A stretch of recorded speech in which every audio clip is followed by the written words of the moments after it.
My mom begged me to come home for Christmas. I'm Claire Miller, 30. In London, she FaceTimed me, sobbing about family and the kids. I still flew to San Diego with a suitcase of gifts. She opened the door, staring at my luggage, not my face. You'll babysit your brother's kids. We're going on a family trip. Jason smirked, kids hanging off his arms, everyone laughing. Something in me clicked off. I set my suitcase down and said one sentence. That one sentence killed their vacation and put their house on the line. Before we go on, tell me where you're watching from. Parked car, airport gate, quiet kitchen, or late shift. Echoes of Life is here with you. 2 weeks before that 3 a.m. call, the groundwork was already there. Mom sent screenshots of holiday flight prices. We could never afford a trip like that, she wrote. Not unless you help a little. Just this once. Just this once was how everything started. When Dad needed knee surgery, I wired money. When Jason maxed his cards on some e-commerce dream, I helped. We consolidated his debt so his credit wouldn't look bad. When the water heater broke and the mortgage slipped, I sent more. Then watched Mom post brunch photos the next week. I live in a tiny London flat. I cook at home. I walk to work in the rain. Somehow I still paid for streaming services and takeout in a house I didn't live in, on a continent I didn't live on. This time, before I booked a ticket, I watched. I kept every Zelle transfer, every PayPal receipt, every "thank you, honey, we'll pay you back when things calm down." I stopped deleting the evidence. Then, one email changed everything. Important documents regarding your home loan, the subject said. Inside was a notice addressed to Gary Miller and Claire Miller, co-borrowers. I stared at my laptop in that London bedroom. Years ago, they'd just added my name for a better rate. I hadn't understood what that meant. Now I saw the pattern. They weren't just leaning on me. They had tied my future to their house. While Mom cried on FaceTime about the kids missing me, I stared at my banking app and that mortgage email. The only time I was part of this family was when something was due. I almost said no. Then another thought surfaced. If they could drag me across an ocean for my money, I could finally say enough. I rolled my suitcase inside. Mia and Logan grabbed my hands, dragging me toward the kitchen. On the counter lay a printed itinerary. Resort photos, flight times, family package, in bold. Mom smoothed the paper like it was precious. "See?" she said, eyes bright. "This is why we needed you here, honey. The kids stay with you. We finally get a real vacation. You always say we should take care of ourselves."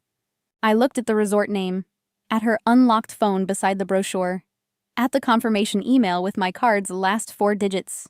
Something in me went very still. They thought I'd flown 10 hours to be free childcare. They thought I'd grin and say, "Of course, whatever you need." "Can you get everyone into the dining room?" I asked. "Just a few things before you leave." Dad took his usual spot at the head. Mom hovered in the doorway, clutching the itinerary. Jason scrolled his phone, half listening. The kids spun circles on the tile. I set my laptop on the table and opened one folder. Miller household. Rows of dates and numbers filled the screen. Transfers, payments, notes I'd written to myself. Mortgage catch-up. Jason's card. Water heater. Truck tires. Past due electric. Every "just this once" had its own line now. "Last March," I began. "You called because the mortgage was 2 months behind." I wired $1,200. In June, Jason's business expenses maxed his card. I sent $2,500. When the water heater broke, $900. When Dad's truck needed tires, $600. When the electric bill was past due, $300 and $400. I scrolled slowly, not skipping the comforts. Streaming subscriptions, delivery fees, family phone plan, sales weekends dressed up as crises. Jason stopped scrolling his own phone. Color drained as he read my notes. "I'll pay you back next month," in his own words. Mom's hand flew to her mouth. She saw her texts beside deposits for gas and "can't miss brunch." Dad's jaw clenched when he saw knee surgery copay. Then the screenshot of the brand new television receipt. "This isn't fair," Mom whispered. "You're making us look like bad people." "I'm not making you look like anything," I said. "I'm just showing what actually happened." I scrolled to the bottom, to one bold row. In the last 36 months, I said quietly, I've sent this house just over $60,000.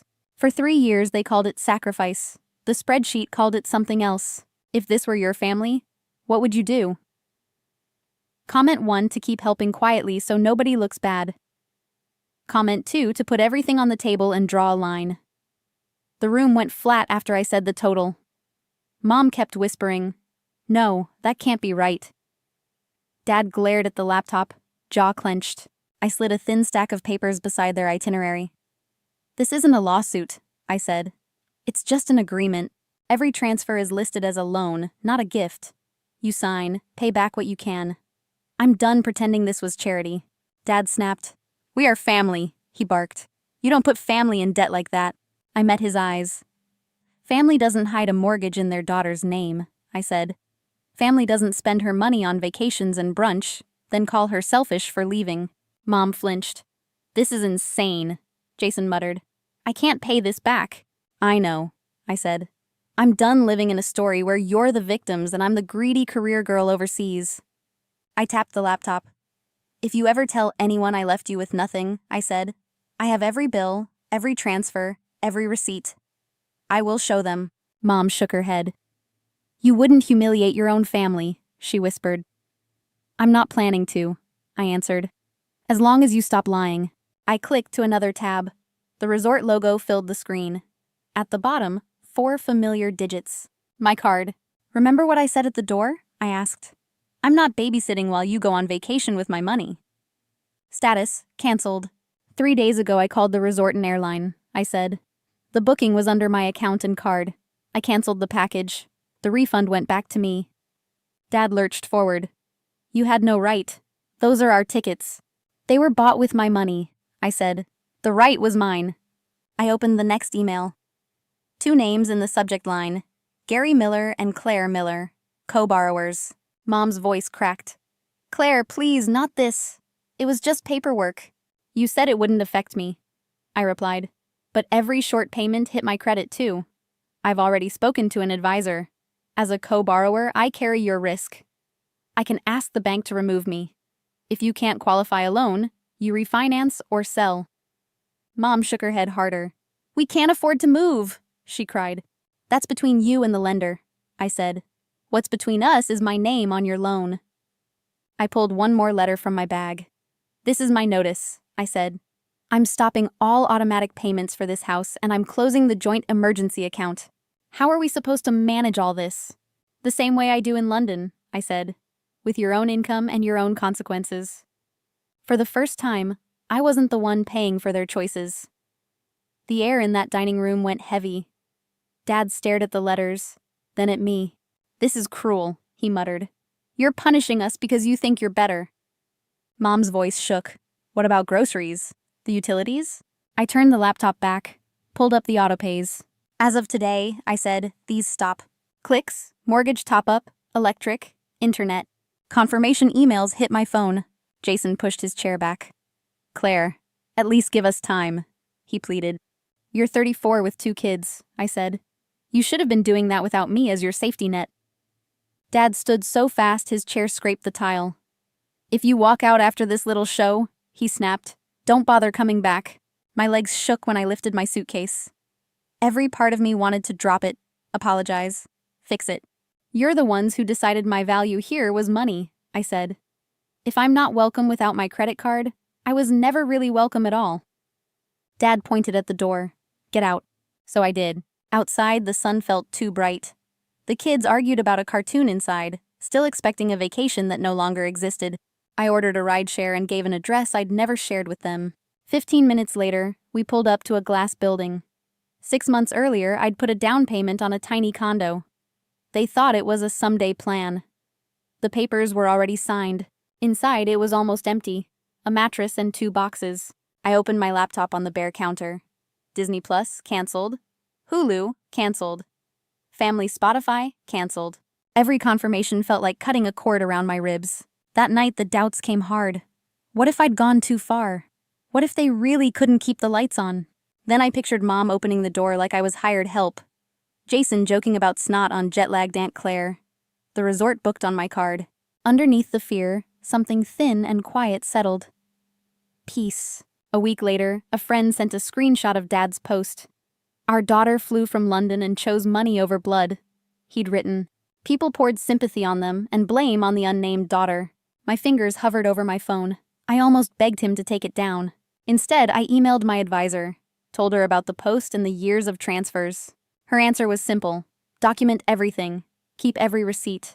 Make sure the systems see who has actually been paying. Over the next weeks, envelopes landed at their house. The bank wanted new documents. The IRS had questions. Utilities wanted full payments, not top-ups. The fog I'd been funding finally started to lift. Their crisis finally had their names on it, not mine. By the next Christmas, distance was our normal. I heard about my family through screenshots, not phone calls. One rainy Tuesday, someone knocked on my condo door. Through the peephole, I saw my mother. No full makeup now, just a tired woman with a grocery bag. "I didn't know it looked like this," she said. "I always pictured you somewhere bigger." "This is what I can afford," I answered, without paying for 2 households. She winced, then handed me an envelope. A check slid into my hand. "It's from selling things," she murmured. "It's not much, but it's something." My throat tightened. The amount didn't matter. For once, the money was moving toward me, not away. "Your father still tells everyone you betrayed us," she whispered. "He says you chose money over family." "We did use you, Claire. I did." "I'm not asking you to hate him," I said. "I'm asking you to stop rewriting what happened." "Do you think someday you could come for Christmas?" she asked. "Just dinner? No money talk? No surprises?" "Maybe," I said. "If everyone understands I'm not the safety net anymore. If I come, it's because I want to." After she left, I put the check in a drawer. I didn't cash it. I just needed proof the current reversed. My dad didn't change, just posted more vague, wounded speeches. I muted him, then blocked his number and profile. On Christmas Eve, I sat alone on my thrift store couch. No flights, no emergencies, just quiet that finally belonged to me. Here's what I learned. Real family survives your boundaries. Users don't. I didn't choose money over blood. I chose to stop bleeding for free. If this story resonated, please like, share, and subscribe. Stay with Echoes of Life for more stories of quiet strength.